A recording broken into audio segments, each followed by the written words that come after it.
وكذلك أنزلناه قرآنا عربيا وصرفنا فيه من الوعيد لعلهم يتقون أو يحدث لهم ذكرا فتعالى الله الملك الحق ولا تعجل بالقرآن من قبل أن يقضى إليك وحيه وقل رب زدني علما ولقد عهدنا إلى آدم من قبل فنسي ولم نجد له عزما وإذ قلنا للملائكة اسجدوا لآدم فسجدوا إلا إبليس أبى وقلنا يا آدم إن هذا عدو لك ولزوجك فلا يخرجنكما من الجنة فتشقى إن لك ألا تجوع فيها ولا تعرى وأنك لا تظمأ فيها ولا تضحى.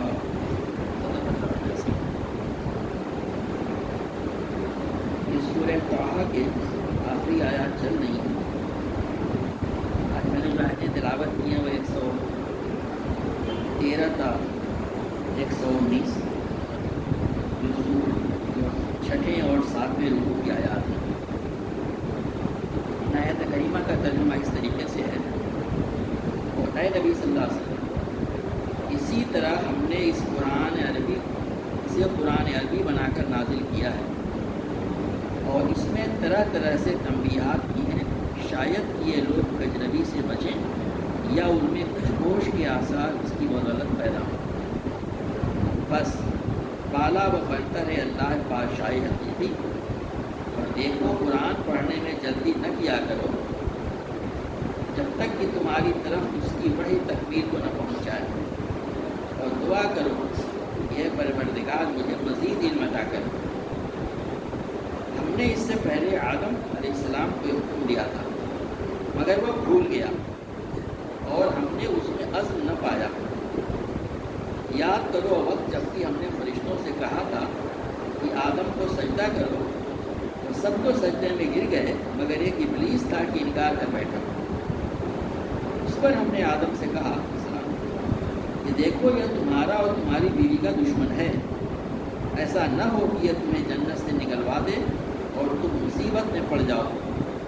یہاں تو تمہیں یہ آسائشیں حاصل ہیں کہ نہ بھوکے ننگے رہتے ہو نہ پیاس اور بھوک تمہیں ستاتی ہے. جیسا بتایا گیا تھا کہ سورہ طٰہٰ کے 3 اجزاء بتائے گئے تھے. شروع کی تمہید بیچ میں حضرت موسیٰ علیہ السلام کا پورا واقعہ، اس کے بعد سے آخر کی آیتیں جس میں کہ قرآن کا پورا جسم یہ بات دیکھنے بیان کیا جا رہا ہے. اس کے پہلے جو پچھلے ہفتے آیتیں ہمارے سامنے پیش کی گئی تھی اس کے اندر یہ بتایا گیا تھا توحید کا تصور اور آخرت کا تصور، اس میں سفارش کیا ہے اور اس کی حدود کیا ہے. شفاعت اس سلسلے میں صاف کہا گیا تھا کہ شفاعت کے سلسلے میں غلط رویہ رکھنے سے کیا کیا اقسام حکومت ہوتے ہیں، اور آپ نے دیکھا اس میں کہ سفارشیں جسے ہم ریکمنڈیشن بھی اپنی زبانوں میں کرتے ہیں اس میں کیا ہوتا ہے. آدمی تو لکھتا ہے میں فلاں شخص کو فلاں کیپیسٹی میں اتنے سالوں سے جانتا ہوں. اب کوئی شخص اللہ تبارک و تعالیٰ کے سامنے ان کو ریکمنڈیشن کرے کہ ہم ان کو میں جانتا ہوں اچھی طریقے سے، ان کے کیا حالات رہے تھے، تو گویا کہ اللہ تعالیٰ کے ان کے اضافہ کر رہا ہوں. کیا یہ ممکن ہے؟ اس لیے آگے اس کی تفصیل سے بیان کیا گیا تھا نہیں ممکن ہے. اللہ تعالیٰ کے ہر چیز پر حاوی ہے اس کی. اور شفاعت کا صحیح تصور بیان کیا گیا تھا، بہت امپورٹنٹ ہے. دنیا کی تمام برائیاں، سرکشیاں اور ظلم سے آتی ہیں اسی وجہ سے کہ آدمی سمجھتا ہے کہ ہمارا کچھ ہونے والا نہیں ہے، کوئی بات پوچھ نہیں ہوگی، کوئی سزا نہیں ہوگی، کوئی پوچھنے والا نہیں. اس لیے وہ تصور بہت ضروری ہے. اب اس کے بعد سے پھر قرآن پاک کی بنیادی تعلیم ہے اور جس چیز کی طرف بار بار توجہ دلا کر اس طرف آگے بیان شروع ہوتا ہے. آج کے جو آیتیں تلاوت کی گئی ہیں اس میں 2 مضامین آئے ہیں. شروع کی 2 آیتوں میں تو قرآن پاک کا جو مقصد ہے وہ بیان کیا گیا ہے جس کے پہلے اسی صورت کی آیت شروع میں آیا تھا. اس کے بعد حضرت آدم اسلام کے تعلق سے کچھ واقعہ بیان کیا گیا ہے کہ کیا بنیادی کمزوری تھی جس کی وجہ سے وہ سب کچھ پیش آیا اور ہمیشہ پیش آتا رہا ہے، جس سے ہمیں چوکنا رہنا چاہیے. تو فرمایا گیا وَكَذَلِكَ أَنزَلْنَاهُ قُرْآنًا عَرَبِيًّا وَصَرَّفْنَا فِيهِ مِنَ الْوَعِيدِ لَعَلَّهُمْ يَتَّقُونَ أَوْ يُحْدِثُ لَهُمْ ذِكْرًا. یہ 113 نمبر کی آیت ہے. اور اے نبی صلی اللہ علیہ وسلم اسی طریقے سے ہم نے اسے قرآن عربی بنا کر نازل کیا ہے اور اس میں طرح طرح سے تنبیہات کی ہیں تاکہ لوگ کجری سے بچیں، متقی ہوں، اور یا ان میں کچھ ہوش کے آثار اس کی بدولت پیدا ہوں۔ کہا جا رہا ہے اس میں 2-3 باتیں بڑی اہم ہیں، ساری باتیں یہ قرآن عربی ہیں۔ قرآن پاک کے جو پہلے مخاطب تھے وہ عرب تھے، ان کی زبان عربی، تاکہ ایسا کوئی نہ کہے کہ ہم نے تو ایسی زبان میں بات بتائی گئی جو ہمیں سمجھ میں نہیں آتی، جیسے آج کل ہوتا ہے تو ایسی زبانیں اپنے بعد میں نہیں جانتا ہوں۔ تو قرآن جو عربی ان کی جو زبان اس میں عربی میں قرآن نازل کیا گیا تاکہ انہیں کوئی عذر نہ رہے اس وقت سامنے، اور نہ آخرت میں کبھی اللہ تعالیٰ کے سامنے کہ ہم تو سمجھ نہیں پا رہے تو اس میں کہا گیا، اس لیے یہاں پہ کہا گیا کہ قرآن عربی والا قرآن تمہارے بنا کے نازل کیا تمہارے لیے، اور اس میں سر رفنا فی ہے، ہر طریقے سے پچھلے واقعات عقل کے دلائل دے کر کے، نقل کے دلائل دے کے، آفاق نصوص کے دلائل دے کے بتایا گیا ہے کہ پچھلی قوموں نے کیا کچھ کیا، انہیں نہیں کرنا چاہیے تھا، اس سے انہوں نے نقصان اٹھایا، اور کیا کرنے سے ان کو فائدہ ہوگا دنیا میں بھی آخرت میں بھی۔ تمام سب رکھنا ہوئی ہے من البعید، طرح طرح کی بعیدوں سے انہیں بتایا گیا تھا کہ اس کے پہلے جو لوگ ہیں تنبیہات انہیں دی گئی، عربی زبان میں دیا گیا تھا، اور طرح طرح کے تنبیہات، ہر طرح کے وارننگ ان کو دے دی گئی تھی، کہا گیا تھا لعلہم یتقون، تاکہ ان کے اندر تقویٰ پیدا ہو۔ تقویٰ کی صفت جو ہوتی ہے یہ اس میں ڈر اور کی چیز نہیں ہوتی ہے کہ کانشسنس کا مادہ پایا جاتا ہے۔ تقویٰ کوئی آدمی اپنے اندر سے جان بوجھ کی چیزوں میں، ایک آدمی نیکی کرے، رولس کو فالو کرے، اب ایک آدمی جو مثال کے طور پہ آدمی سڑک پہ ڈرائیو کر رہا ہے یا چل رہا ہے، اب وہ اگر ٹریفک کے قوانین کی پابندی نہیں کرے گا تو نقصان اٹھائے گا، وہ خود ہی نقصان اٹھائے گا۔ تو وہ یا اگر سامنے چوراہے پہ کھڑا ہوا ہے کوئی ٹریفک پولیس والا تو چالان کرے گا اس کا۔ اب ایک شخص جو ٹریفک قوانین کی پابندی کرتا ہے تو وہ ہر چیز میں آسانی پیدا کرتا ہے، اپنے کو بھی سیف رکھتا ہے، وہ دوسروں کو بھی سیف رکھتا ہے، اور طرح کی آسانیاں پیدا ہوتی ہیں، کوئی ٹینشن نہیں۔ لیکن کوئی شخص اس وجہ سے نہ کرے کہ بھائی آگے کھڑا پولیس والا پکڑ لے گا وہ، تو یہ چیز دوسری بات ہوئی۔ تو تقویٰ تو یہ ہوتا ہے آدمی کانشیس رہے بالکل اللہ تعالیٰ کے تعلق سے، ہمیں کیا کرنا ہے کیا نہیں کرنا ہے، اللہ تعالیٰ کو کیا چیز پسند ہے اس کو کرنا، کن کن چیزوں سے وہ منع کرتا ہے اس سے ہم کو رک جانا چاہیے، ہمیں نہیں کرنا چاہیے، ہی ڈزنٹ لائک اٹ، اس سے رک جانا اپنے آپ میں، یہ ہمارے اندر کی کیفیت ہونی چاہیے جو اللہ نے ایسی وصیت کی رکھی ہے، یہ تو تقویٰ۔ اور نہیں تو پھر دوسری بات یہ کہیے کہ ڈرے آدمی پھر وہ ہم ایسا نہیں کریں گے تو ہمارا نقصان اٹھائیں گے، بڑا پریشانیاں ہوں گی دنیا میں آخرت میں بھی۔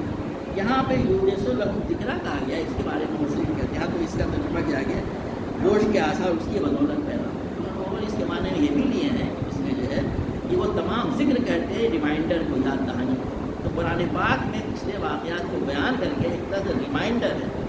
ایک معنی اس کے بھی لیے گئے، اس طرف اشارہ کیا گیا ہے، حضرت اسماعیل علیہ السلام حضرت ابراہیم علیہ السلام نے جا کر کے وادی غیر زرع میں وہاں پہ آباد کیا تھا، مکے میں کچھ نہیں تھا، آج بھی کچھ نہیں ہے، تو باہر کی چیزوں ضرور ہے، کس لیے آباد کیا تھا، کیا مقصد تھا اس کا، وہ اس کو لوگ یاد کریں، اس کے لیے یہ بھی اس فکرہ کے معنی میں شامل ہے۔ یہاں کہا جا رہا ہے تاکہ وہ لوگ ان چیزوں سے سبق حاصل کریں، ہوش کے آثار سے، تو یہ ہے قرآن کا مقصد۔ اس سورہ کے شروع میں بھی یہ بات کہی گئی تھی، یہاں پہ یہ بات کہی جا رہی ہے، یہ گویا کہ پچھلے مضمون کا جو ہے اس میں ہے تتمہ ہے۔ اس کے بعد سے قرآن پاک میں جب ایک مضمون سے دوسرا مضمون شروع ہوتا ہے کچھ اس قسم کی بات کی جاتی ہے، وَتَعَالَى اللَّهُ الْمَلِكُ الْحَقُّ، بس بالا و برتر اللہ، بادشاہ حقیقی، ملک الحق، وتعالی اللہ، اللہ تعالیٰ بہت بالا و برتر ہے، اس کی عظمت کا بیان کیا جا رہا ہے، اور اس کے پہلے کی آیتوں میں بھی یہ چیز آ چکا ہے۔ ملک الحق، بادشاہ حقیقی، دنیا میں لوگ طرح طرح کے بادشاہ بنے بیٹھے ہیں، اس کا مظاہرہ آپ دیکھتے رہتے ہیں، تو ریئل جو حقیقی بادشاہ ہے وہ ہے، اس کا قانون حق ہے، اس نے جو بات بتائی وہ حق ہے، دوزخ کے بارے میں بتایا حق ہے، جنت کے بارے میں بتایا حق ہے، جو تعلیمات اس نے پیش کی وہ حق ہے۔ علماء نے لکھا ہے کہ تمام چیزیں اس میں شامل ہیں، بادشاہ حقیقی وہ ہے، اس کے پاس سے جو کچھ بھی نازل کیا جا رہا ہے حق وہ صرف ہے، تو اس میں قرآن کی چیزوں کی طرف اشارہ ہو گیا، اور وہ بھی جو آگے بیان کی جا رہی ہے بادشاہ حقیقی صرف وہ ہے۔ اب اس کے بعد سے کہا جا رہا ہے وَلَا تَعْجَلْ بِالْقُرْآنِ مِنْ قَبْلِ أَنْ يُقْضَىٰ إِلَيْكَ وَحْيُهُ وَقُلْ رَبِّ زِدْنِی عِلْمًا۔ مسلم بڑی اکثریت یہ کہتی ہے کہ نبی کریم صلی اللہ علیہ وسلم پر شروع میں جو وحی نازل کی جاتی تھی آپ کو اسے عمل کرنے کا بھی پورا تجربہ نہیں تھا، جو بعد میں بھی آ گئی، تو آپ جب حضرت نبی علیہ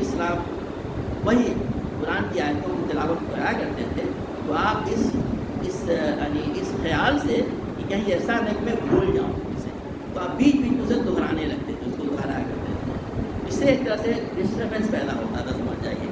اس چیز کو نوٹس کیا گیا تھا۔ علماء ہمارے کہتے ہیں کہ حضرت کہ اللہ تبارک و تعالیٰ نے جو ہے حضرت اسلام کے ذریعے سے بات کھلوائی جا رہی ہے آپ کو کہ جو بیچ میں جب قرآن پاک آپ پر نہیں کی جا رہی ہو تو جب تک اس کی وحی کی تکمیل نہ پہنچ جائے آپ جو ہے اس کو جو ہے خاموش رکھے سنیں۔ اسی بات کو قرآن پاک میں دوسری جگہوں پہ بیان کیا گیا ہے۔ مثال کے طور پہ سورۃ قیامہ میں کہا گیا ہے لا تحرک بہ لسانک لتعجل بہ ان علینا جمعہ وقرآنہ فإذا قرأناه فاتبع قرآنہ ثم ان علینا بیانہ۔ اسے یاد کرنے کی جلدی میں اپنی زبان کو بار بار حرکت نہ دو، اسے یاد کرا دینا اور پڑھوا دینا ہمارے ذمہ ہے، لہذا جب ہم اسے سنا رہے ہوں تو تھوڑے تو غور سے سنتے رہو، پھر اس کا مطلب سمجھا دینا بھی ہمارے ہی ذمہ ہے۔ اور اسی طریقے سے سورہ اعلیٰ میں کہا گیا سنقرئک فلا تنسیٰ، ہم تمہیں پڑھا دیں گے، ہم تمہیں بتا دیں گے، تمہاری تلاوت کریں گے تو بھولو گے نہیں۔ ایک معنی تو یہ لیے گئے ہیں اور ظاہر زیادہ تر مفسرین نے معنی اس کے یہی لیے ہیں، اس سے نبی صلی اللہ علیہ وسلم اس طرح توجہ دیں گے قرآن پڑھا جا رہا ہو تو اس کو غور سے سنیے۔ یہ اللہ تعالیٰ کا کام ہے کہ وہ آپ کو پورا پڑھوا دے گا، یاد کرا دے گا، سنا دے گا اور اس کے مطلب کی وضاحت بھی کر دے گا۔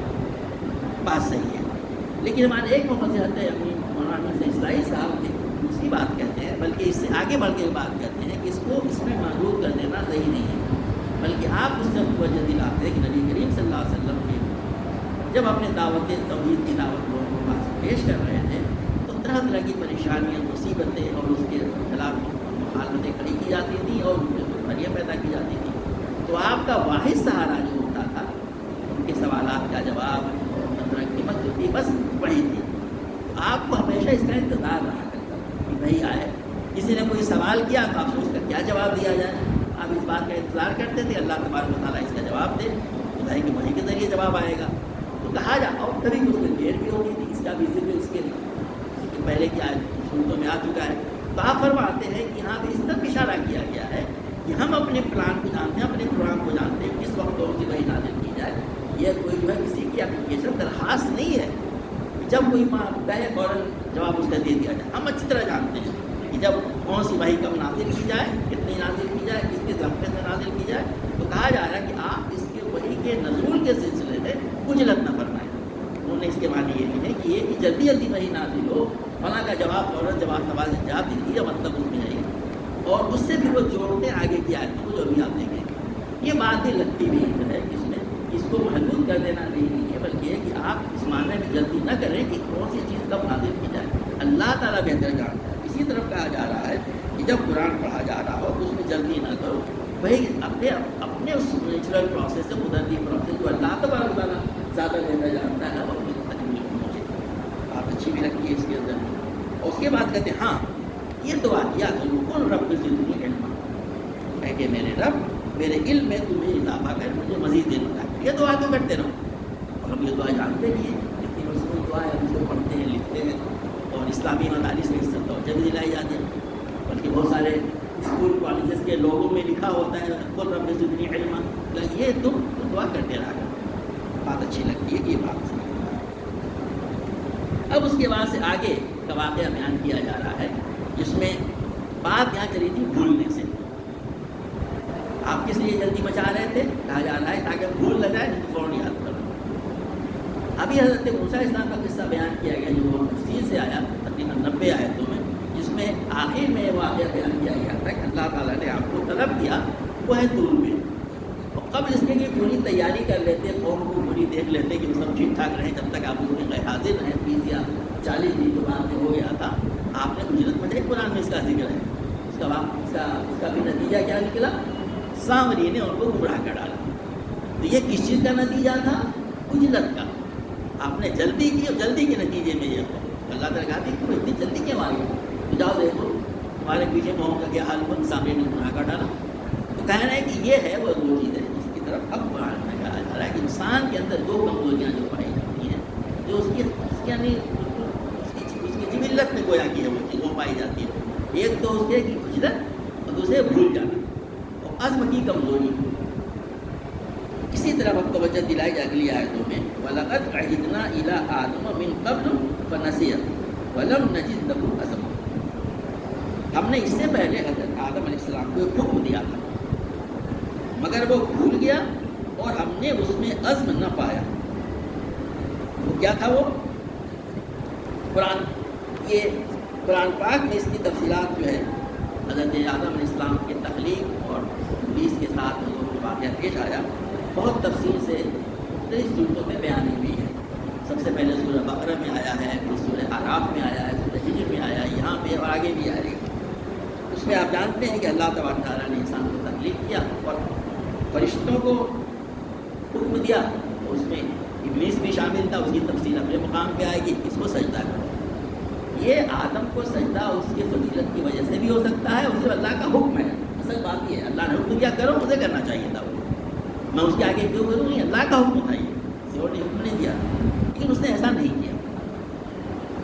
اب بات کہا گیا اس کی تفصیل یہاں بھی آگے آ رہی ہے، تو کہا جا رہا ہے کہ اس کے بعد اللہ تبارک و تعالیٰ نے بتا دیا، جو آگے اس کی تفصیل آ رہی ہے، خلاصے کے طور پہ بھی ایک آیت میں پیش کیا گیا ہے کہ جو ہے اس نے کہا کہ اللہ تعالیٰ نے اس کو پھر درگاہ کیا، اس نے کہا کہ بس آپ ہمیں موقع دیجیے قیامت تک کے، لیکن میں آپ کو ثابت کر کے دکھاؤں گا کہ جس کو آپ نے فضیلت اتنی بخشی ہم سے سجدہ اس سے کروائی، اس فضیلت کا مستحق نہیں ہے وہ، اور جس جنت کا حقدار اسے آپ بنا رہے ہیں وہ اس کا حقدار بھی نہیں ہے، وہ میں وہ کر کے دکھاؤں گا۔ اللہ تعالیٰ نے کہا کہ ٹھیک ہے، تمہیں اجازت ہے، اور پھر میں تم کو اور تمہارے تمام پہلوؤں کو جنت سے بن کے دکھا دوں گا، میں بن دوں گا میں۔ پھر اللہ تعالیٰ نے حضرت آدم کو جب توجہ دلائی کہ دیکھو ہمارا دشمن ہے، اسے بچ کے رہنا تم یہ، اور پھر میں وقتاً فوقتاً اپنے انبیاء کرام کو محفوظ کرتا رہوں گا، لوگوں کو بھیجتا رہوں گا، جو تم بھول جاؤ اس سبوں کو یاد دلاتا ہوں۔ تو تمام چیزیں تفصیل سے قرآن میں آتی ہیں۔ یہاں پہ اللہ تعالیٰ نے پہلے تو جو باتیں آگے بیان کی جانے والی ہیں اور آگے بھی اس کا سلسلہ چلے گا، ایک آیت میں کہا ہے کہ ہم نے اس کے پہلے جو آدم سے ایک حکم دیا تھا، حکم یہی تھا کہ تم اس کی پیروی نہ کرنا، اس کے دھوکے میں نہ آنا، بھولنا نہیں جو وعدہ کیا جا رہا ہے، اور عزم کا اپنے اندر استقامت کا، صبر کا امادہ رکھنا۔ تو اس نے بھول گیا، فنسیا، بھول گیا۔ بھولنا کا مطلب یہ ہوتا ہے کہ کوئی چیز آدمی کی نگاہوں سے اوجھل ہو جاتی ہے، یہی بھولنا ہوتا ہے، ارے تم یاد ہی نہیں رہا، اور یاد دلانے کے لیے کوئی چیز سامنے آدمی لکھ لیتا تو یاد آ جاتا ہے۔ اور اس کے اندر ہم نے عزم کی کمی پائی، استقامت کی کمی پائی، اس میں عجلت کا بھی ایک مفہوم پایا جاتا ہے، ابھی آپ دیکھیں گے۔ اب وہ کچھ تفصیلات بیان کی جا رہی ہے، زیادہ نہیں۔ وَإِذْ قُلْنَا لِلْمَلَائِكَةِ اسْجُدُوا لِآدَمَ فَسَجَدُوا إِلَّا إِبْلِيسَ أَبَىٰ۔ یاد کرو وقت جب ہم نے فرشتوں سے کہا تھا کہ آدم کو سجدہ کرو، وہ سب سجدے میں گر گئے سوائے ایک ابلیس کے، سے انکار کر بیٹھا۔ اب اللہ تعالیٰ نے جیسا بھی تھوڑی دیر پہلے میں چند لوگوں پہلے ذکر کیا، اس کے بعد کی تفصیلات سورہ بقرہ میں، سورہ اعراف میں دی ہوئی ہے، سب کیا کچھ۔ اب اللہ تعالیٰ نے صرف وہ چیز یاد دلائی، اس تمام واقعے کے بعد اللہ تعالیٰ نے کیا کہا؟ فَقُلْنَا يَا آدَمُ إِنَّ هَٰذَا عَدُوٌّ لَكَ وَلِزَوْجِكَ۔ میں نے کہا، ہم نے آدم سے کہا کہ دیکھو یہ تمہارا دشمن ہے، ان هَٰذَا عَدُوٌّ لَكَ، دیکھو یہ تمہارا دشمن ہے، وَلِزَوْجِكَ، اور تمہاری بیوی کا۔ ڈسٹنگوش کر کے دونوں نام لے کے بتا، تم دونوں کا نہیں کہا، تمہارا اور تمہاری بیوی کا دشمن ہے، پورے گویا کی انسانیت اس کے اندر آ گئی۔ فَلَا يُخْرِجَنَّكُمَا مِنَ الْجَنَّةِ فَتَشْقَىٰ، تو دیکھو ایسا نہ ہو کہ تمہیں جنت سے نکلوا دیں۔ کیسے نکلوائے گا وہ تو بعد میں آئے گا۔ یہ کہا دیکھو دشمن ہے تمہارا، دشمن کیا کرتا ہے؟ آدمی کو نقصان پہنچانے کے لیے وہ گھر سے نکلوا دیتا ہے، بھگا دیتا ہے، دور کر دیتا ہے، اس سے گرا دیتا ہے۔ تو اللہ تعالیٰ نے وہ رزلٹ بتایا ہے کہ دیکھو تمہیں جنت سے نہ نکلوا دیں، فَتَشْقَىٰ، تو تم مصیبت میں پڑ جاؤ۔ تشقیٰ کرتے مصیبت میں پڑنا، مشقت میں پڑ جانا۔ اب اس کی کیا تفصیل ہے؟ یہاں پہ وہ لفظ کتنا عمدہ استعمال اللہ کا کلام ہے، فَتَشْقَىٰ، کہ تم مصیبت میں، پریشانی میں، مشقت میں پڑ جاؤ۔ کیا مشقت ہے وہ؟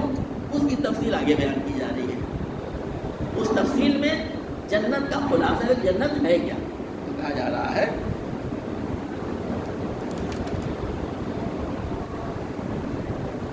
اِنَّ لَكَ أَلَّا تَجُوعَ فِيهَا وَلَا تَعْرَىٰ، یہاں تو تمہیں یہ آسائش حاصل ہے کہ نہ بھوکے رہو اور ننگے. کیا کہا گیا کہ لا تجوع فیہا، اس میں نہ تمہیں بھوک لگتی ہے ولا تارا، اور ننگے رہتے لباس ستر. وَأَنَّكَ لَا تَظْمَأُ فِيهَا وَلَا تَضْحَىٰ، اور نہ تمہیں اس کے اندر پیاس اور بھوک کبھی ستاتی ہے. تظمأ مطلب پیاس اور بھوک. عام طور سے لوگوں نے جو ہے اس میں تفصیل اسلائی صاحب نے بہت عمدہ بات کہی ہے. اس میں جو ہے انسان کی جو دنیا میں یعنی جتنے آدمی آرام مشاہد کرتا ہے بنیادی طور سے وہ موسموں پہ ڈپینڈنٹ ہوتا ہے. سردی اور گرمی ہمارے یہاں خاص طور سے یہ دیکھتے ہیں کہ 4 مہینے سردی تقریباً ہوتی ہے، 4-5 مہینے باقی مہینے گرمی ہوتی ہے. سردیوں کے ہمارے انتظامات کچھ اور ہوتے ہیں، گرمیوں کے کچھ اور ہوتے ہیں، بالکل جو سے ڈفرینٹ ہوا کرتے ہیں. تو سردیوں میں جو چیز ہوتی ہے انسان کو پریشان کرتی ہے وہ بھوک اور کپڑا. زیادہ آپ کو کپڑا ہونا چاہیے اپنے آپ کو ٹھنڈنے کے لیے، سردی سے بچانے کے لیے. اسی لیے اس کے بارے میں انہوں نے کہا تھا کہ نہ تو تمہیں یہاں پہ بھوک لگتی ہے اور نہ تم ننگے رہتے ہو، یعنی دونوں چیزیں تمہیں فکر نہیں کرنی ہے. ہمارا حال کیا ہوتا ہے، مارننگ میں اٹھے نماز پڑھنے کے بعد سب سے پہلے فکر ہوتی ہے بھائی کیا کیا کرنا ہے. وہ روزی کی فکر، کمانے کی فکر، کپڑے کی فکر، تمام چیزوں کی فکر ہوتی ہے. اس کا تمہیں کوئی فکر یہاں پہ نہیں ہے، بس تمہیں ہر چیز اویلیبل ہے. بھوک لگتی ہے تو تمہیں ننگے ہوتے یہاں پہ ہے کہ اچھی ترجمہ ہوا ہے کہ تمہیں اس میں بھوک اور کپڑے کے سسٹم میں تمہیں کوئی فکر کرنے کی ضرورت نہیں ہے، ہر چیز تمہیں دستیاب ہے. اور اس کے بعد سے اور یہ کہ تمہیں نہ تو پیاس لگتی ہے اور نہ دھوپ ستاتی ہے.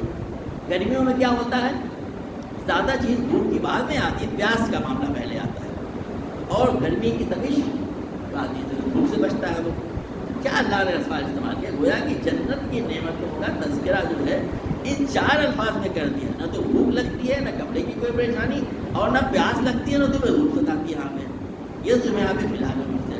لیکن اگر تمہیں مشقت میں ڈال دے گا تو کیا ہوگا اس کے نتیجے میں، اب تمہیں اس کی فکر کرنا پڑے گی، کیا کھائیں، کیا پئیں، کیا پہنیں، دھوپ کا کیا انتظام کریں، شیلٹر کا کیا انتظام کریں. یہ تمہارے ذات میں کرنا ہوتا ہے. تو دیکھو تمہیں کسی مشقت میں نہ ڈالنے پڑے.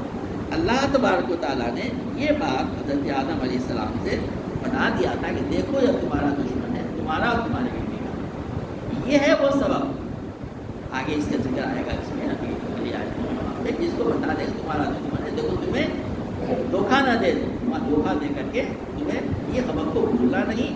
اور اس میں عزم کیا ہوتا ہے، آدمی دنیا میں کوئی چیز بھی بغیر مشقت کے اور بغیر صبر کے حاصل نہیں ہوتی.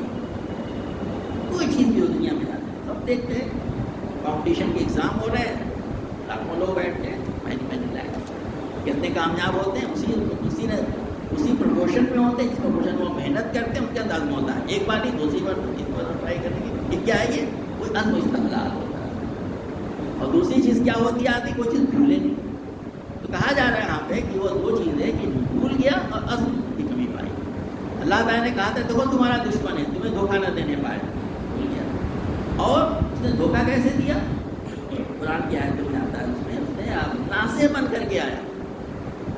وہ جو درخت سے منع کیا گیا ہے کہ اس کے پھل کو نہیں کھاؤ گے، اس کی وجہ اصل میں یہ ہے کہ اس کو کھا لو گے تو تمہیں ابدیت آ جائے گی، خود آ جائے گا، تم ہمیشہ رہو گے. آدمی نہیں چاہتا ہے، لائف بڑی زیادہ لمبی ہماری.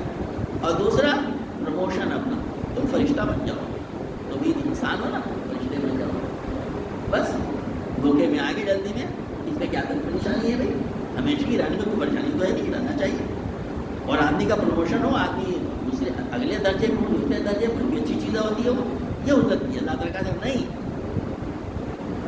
تو یہ جو ہے وہ 2 چیزیں تھی جو ہے اس کے اندر بھول جانا اور عزم کی کمی، اس طرف توجہ دلائی. یہی بات ہمیں بار بار قرآن پاک یاد دلاتا رہتا ہے کہ ہمیں وہ سبق یاد رکھنا چاہیے کہ ہمارا شیطان جو ہے کھلا ہوا دشمن ہے. ہمیشہ ہمیں ہمارے حسد کی وجہ سے، اور حسد کس سے، ہمارے بابا آدم سے، ہمیں ہمیشہ دھوکہ دینے کی، ہمیں بہکانے کی، اور ہمیں اللہ تعالیٰ کے راستے دور کرنے کی کوشش کرتا رہتا ہے. دیکھو تم اس سبق کو نہ بھولنا. وہ سبق کون یاد دلاتا رہا ہے، ہمیشہ انبیاء کرام یاد دلائے. اور یہ اس کی آخری شکل جو محفوظ قیامت تک کے لیے ہے وہ قرآن پاک. اسی کو قضا کہا ہے، وہ قضا نکلنا قرآن عربی ہے. اللہ تعالیٰ نے آخری ایڈیشن اس کا یاد دہانی کا قرآن کی شکل میں نازل کر دیا ہے. عربی زبان میں اس لیے نازل کیا گیا تھا کیونکہ وہاں کے لوگ عربی میں سمجھ کے اس پیغام پہ عمل کریں اور دوسروں تک پہنچائیں۔ اب ہمارے لیے زبانوں کا سمجھنا مشکل بھی ہونا نہیں گیا ہے۔ دنیا میں ایسی کون سی زبان ہے جس کے کہ ترجمے موجود نہ ہو، آدمی اویلیبل میں جانتا ہو؟ ہمیں ہر پڑھا لکھا بھی 2-3 زبانیں تو جانتے ہی، اردو میں بھی ہم لوگ اتنے بیٹھے ہوئے ہیں۔